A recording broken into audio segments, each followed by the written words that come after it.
একজন অ্যাডাল্ট মানুষের কান্না যেমন মানুষকে খুব বিচলিত করে, যে তারা বুঝতে পারে ব্যাপারটি খুব সিরিয়াস, এবং তখন সেখানে তারা যারা শুনতে পায় দৌড়ে যায়, প্রয়োজন অনুযায়ী সান্ত্বনা দেয়, হেল্প করার চেষ্টা করে।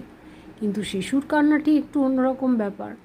সে মানে নতুন যারা বাবা মা হয়েছেন তারা তো বটেই, বাড়ির আর সকলে যারা থাকেন তারাও সবাই মিলে, বা এসেছেন হয়তো কেউ ভিজিট করতে, সবাই মিলে দৌড়ে এসে একদম কেন কাঁদছে, মানে সেটা যেন একটা কি সত্যি সত্যি ওকে কি কি দেয়া যেতে পারে, ওর জন্য কী করা যেতে পারে, মানে তাতে তো বিরক্ত বা এর কোনো ব্যাপারই নেই, উল্টে সেটা যেন সকলে মানে তাকে কিছু দেওয়ার জন্য তার কান্নাটাকে